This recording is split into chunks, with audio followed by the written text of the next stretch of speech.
নমস্কার বন্ধুরা, আমার চ্যানেলে সবাইকে স্বাগত। আশা করি সবাই ভালোই আছেন। আজ চলে এসেছি কাঁকরোল আর ঝিঙের একটা রেসিপি নিয়ে। দেখুন, ঝিঙে আমি নিয়ে নিয়েছি, সাথে কাঁকরোলও নিলাম। এই দুটো দিয়ে আজকের রেসিপিটা আমি তৈরি করছি। দারুণ লাগে খেতে, অবশ্যই করে দেখবেন। দেখুন, ঝিঙেটাকে আমি এভাবে লম্বা লম্বা করে কেটে নিয়েছি, কেটে ভালো করে ধুয়ে রেখেছি। ঝিঙে ও কাঁকরোল দুটোই পুষ্টিকর অনেক। গ্রীষ্ম বর্ষাকালের সবজি, অনেক উপকারী।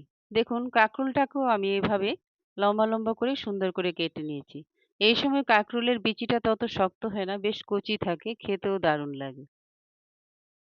দেখুন, কড়াইতে আমি তেল দিয়ে দিচ্ছি। এবার কাঁকরোলটাকে দিয়ে দিলাম। প্রথমে কাঁকরোলটা ভালো করে ভেজে নিতে হবে। কাঁকরোলটার মধ্যে আমি হলুদ গুঁড়ো দিয়ে দিচ্ছি, স্বাদ মতো নুন দিয়ে ভালো করে ঢেকে ঢেকে একটু সময় নিয়ে ভেজে নেব। একটু লাল লাল হলে ভেজে আমি উঠিয়ে নেব। দেখুন, নেড়ে চেড়ে দিচ্ছি।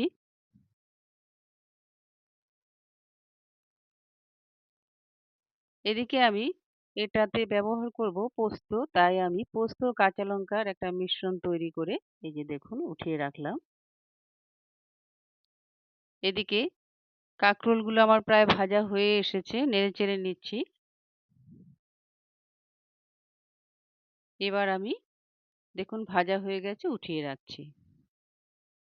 এবার তেলে কালো জিরে ফোড়ন দিয়ে ঝিঙেটাকে দিয়ে দিচ্ছি। ঝিঙেটাকেও আমি একইভাবে সুন্দর করে প্রথমে ঢেকে ঢেকে ভেজে নিতে হবে। স্বাদ মতো নুন দিয়ে দিলাম, হলুদ গুঁড়ো দিয়ে দিলাম। এবার ভালো করে ভাজতে হবে। ঝিঙে অনেক সুপাচ্য, আর আমাদের শরীরও ঠান্ডা রাখে। অনেক রোগ প্রতিরোধেও সাহায্য করে। ঝিঙে কাঁকরোল দুটোই অনেক পুষ্টিকর। এবার ঢেকে দিচ্ছি। ঢেকে ঢেকে একটু সময় নিয়ে এটাকে আমি রান্না করব।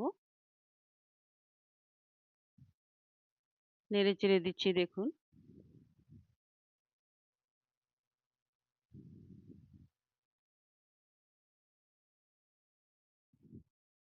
দেখুন, প্রায় হয়ে এসেছে আমার ঝিঙেটা, একটু সেদ্ধ হয়ে আসার পর এবার আমি সামান্য লঙ্কার গুঁড়ো দিয়ে দিলাম।